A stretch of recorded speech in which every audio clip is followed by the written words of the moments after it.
Senhor Presidente da Assembleia da República, Senhora Ministra Adjunta dos Assuntos Parlamentares, Senhores Vice-Presidentes, Senhores Presidentes dos Grupos Parlamentares, Senhores Deputados únicos, demais elementos da mesa, a todos cumprimento na pessoa de Vossa Excelência e a cada um também individualmente. Eu queria naturalmente agradecer as palavras ditas na sequência de uma tradição. É uma tradição esta e alguns dos presentes já a conhecem, porque têm uma experiência parlamentar já antiga. É uma tradição que se repete normalmente 2 vezes ao ano, mas com um significado especial neste momento de festa familiar e, sobretudo, aproximação do termo do ano civil. Eu queria cumprimentar a pessoa de Vossa Excelência, a Assembleia da República, e começar por evocar com alguma emoção aquilo que é uma riqueza da vida portuguesa, que é a força da nossa democracia. Com a partida do Parlamento do Sr. Deputado Jerónimo de Sousa, eu fico solitário no sentido de me sentir o último constituinte, o último moicano constituinte que na lista política nacional está mais disposto ou mais visível nos lances do cotidiano. De facto, é emocionante recordar aqueles anos do 25 de abril de 1974 e que vamos evocar, e Vossa Excelência, e muito bem, e a Assembleia da República, e muito bem, tem tido aí um papel proeminente na celebração dos 50 anos desse marco da nossa história contemporânea, mas não posso deixar de evocar a minha experiência como Constituinte e depois a forma como acompanhei como Ministro dos Assuntos Parlamentares a primeira revisão da Constituição, mas mais marcante é naturalmente a elaboração da Constituição.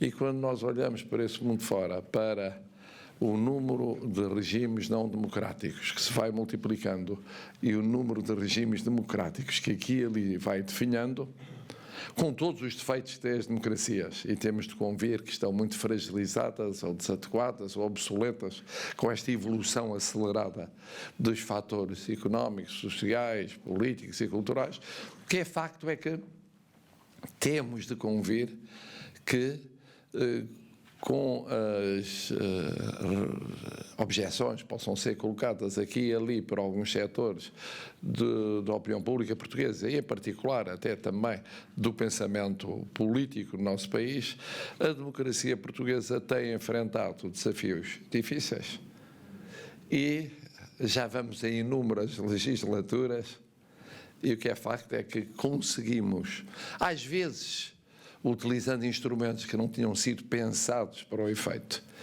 enfrentar pandemias, recorrendo ao estado de emergência.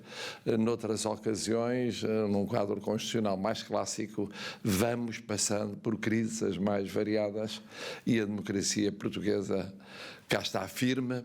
Aliás, na multiplicidade, que Vossa Excelência muito bem citou, da representação na Assembleia da República. Penso que será esta a Assembleia com uma composição mais numerosa e variada de formulações políticas na história democrática portuguesa. Se não é uma das. Isso é bom.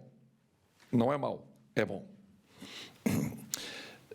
A segunda nota, naturalmente, para agradecer a todas e a todos os senhores deputados, e aqui faço uma referência especial à senhora Vice-Presidente Edith Estrela, que nunca deixou de viver a sua experiência como deputada e Vice-Presidente depois daquela infeliz queda que pudemos testemunhar numa sessão comemorativa, mas resistiu, o que é uma magnífica notícia.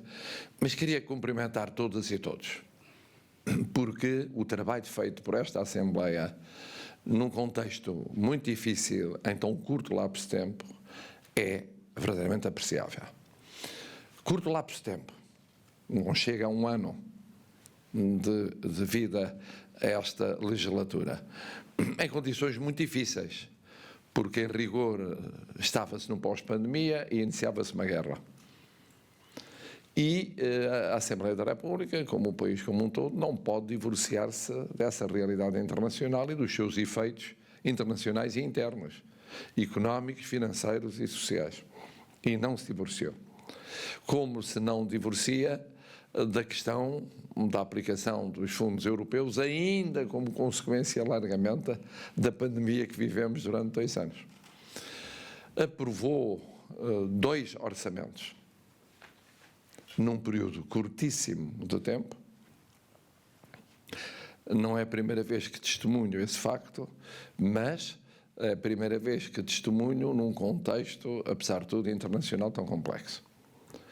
Iniciou um processo de revisão constitucional, matéria a que é alheia à competência do Presidente da República, mas que não pode ignorar como facto existente. Tem em curso um processo de revisão regimental, também alheio à competência do Presidente da República, mas que ele não pode ignorar como facto significativo na vida da instituição.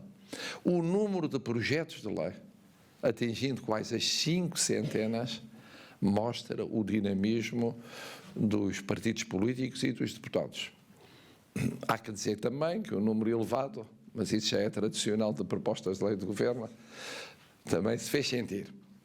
O que espera o Presidente da República nos próximos dias, em tempo curto, e em alguns casos curtíssimo, por exemplo, o Orçamento de Estado para entrar em vigor, ser publicado e entrar em vigor no dia 1 de janeiro, também mostra como o vosso labor se estendeu até praticamente ao dia de Natal. A forma como o Parlamento, e Vossa Excelência citou isso, tem escrutinado e fiscalizado, e deve fazê-lo, o Governo, a administração pública, os poderes públicos em geral, tem sido público e notório também. A diversidade de posições, pública e notória, também é.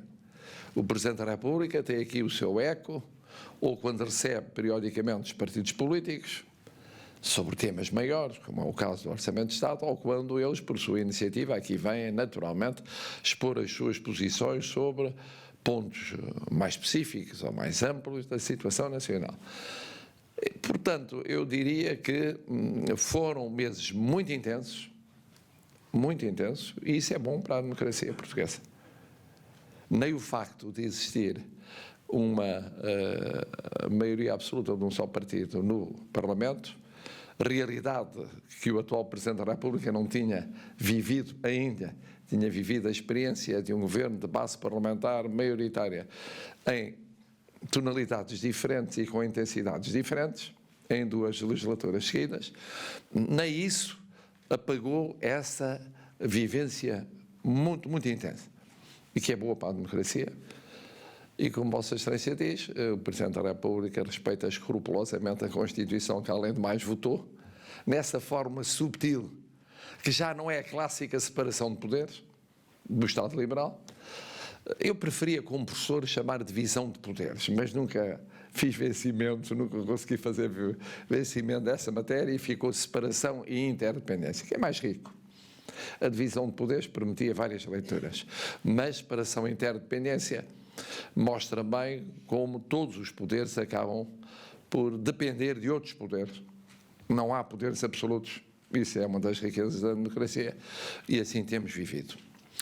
Aproveito para desejar a todos Vossas Excelências, vossas famílias, que admito tenham sofrido com o mandato parlamentar e com o distanciamento no exercício desse mandato, uma festa familiar como esta, tradicionalmente no nosso país, e também um ano próximo que apague a recordação dos 2 anos de pandemia e do ano de guerra na pós-pandemia, e que, portanto, nesse sentido, seja mais promissor do que aqueles que vivemos nos últimos tempos. Muito obrigado.